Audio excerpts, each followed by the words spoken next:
Hi, I'm Saray Gonzalez, and welcome to Sullivan 180 Presents Take 5. Our guest today is Randy Resnick from the Liberty Group. Hi, Randy. Welcome. Great to have you here. Can you introduce yourself, Randy, and introduce your business? Sure. My name is Randy Resnick. I'm a born and raised Sullivan County native. I own and operate a bunch of businesses around Sullivan County. This one in particular that I'm speaking to you from is the Liberty Market, which is our next to newest business, which we opened in January. We took over a supermarket on North Main Street in Liberty, renovated it, reopened it, and are working on rebuilding it. So, great. How are you doing? How are you guys managing? We're doing okay. The supply issues have been pretty tough on us. There's maybe about 60% of what we order still coming through the door from our distributors. A lot of the manufacturers have not recovered from the situation with the pandemic. We still can't get anything that says antibacterial on it. We're still having issues getting like full supply of toilet paper and paper towels. But we do have no problem getting all the fresh stuff, the meat, the produce, the seafood, the deli, the dairy. That stuff is coming through. But a lot of the box stuff that's processed is just not coming through. Can you talk a little bit about some of the other businesses you manage? Yep. Well, while we're here at the Liberty Market, we were having some issues getting PPE, which is personal protective equipment for our staff, and we decided that it was a great idea to come up with a reusable mask because people were going to, we kind of read into the future and thought that people were going to be tired of throwing masks away. And we created ResWear, this is one of our masks here. We have a tie-dye mask that we produce, but we produce about 25 different masks. We manufacture them. We actually cut and process them in Jersey, and then we sew them in two places in Queens and one in Brooklyn.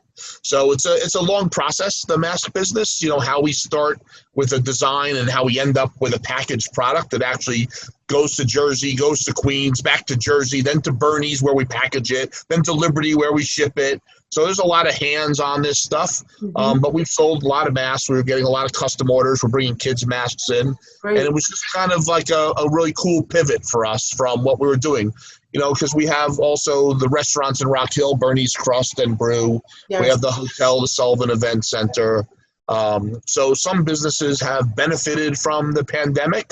Some businesses weren't really affected by the pandemic, and then some businesses were affected tremendously by the pandemic. But the balance, the diversification that we have in all the businesses that we own, supermarket equipment, manufacturing, we have 11 businesses, my brother and I, and the balance has been okay. It's not certainly, not where we were prior to it, but it could have been a lot worse. I mean, some businesses got hit very hard. Other businesses didn't really, benefited, and then we had the businesses kind of floated in the middle. What are some of the challenges you have faced? First and foremost was the health challenge, which we still face on a daily basis. The biggest challenge that I'm finding right now is we've always been good at buying a business or starting a business and digging in and trying to understand it and how to make it efficient and training people to operate it. But the pandemic has kind of forced us to do that with every business all at the same time now.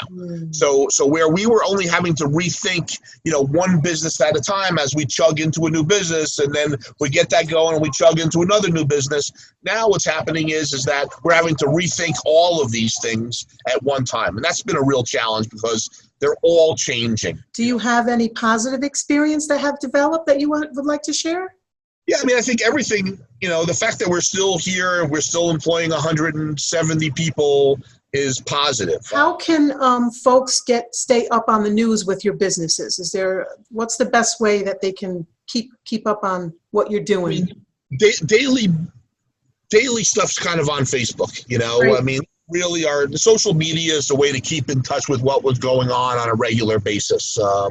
We are getting more aggressive with posting, and we just came up with like new meat bundles and meat packages at our butcher shop that we're promoting. And, obviously there's a We're rolling into the heating oil season and the propane season, so we've been doing some promotions with that, some Facebook marketing, trying to get people to sign up or pre-buy right now because Sullivan County is getting a 4% increase in propane and oil heating, a tax, basically a temporary tax for like a year and a half to help try to balance the budget. So I'm trying to advertise that people can get in on that. But we're doing some tie-ins of all of our businesses as well. So if you are a Resnick Energy customer, Great. You're entitled to a 5% discount at the Liberty Market, 10% off at the restaurants, a discount for propane. So we're trying to kind of get people under the umbrella, to kind of try and, do business with us, but give them incentives to stay and do other business with us. Can you briefly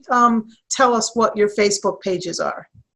So we have Resnick Energy, Penguin Energy, Res Bear Energy, Liberty Market, Bernie's Holiday Restaurant, Crust Italian Eatery, Resware, right? Resware USA, Brew, Supermarket Parts, SMPW, Supermarket Parts Replacement Warehouse. That's pretty much all of it.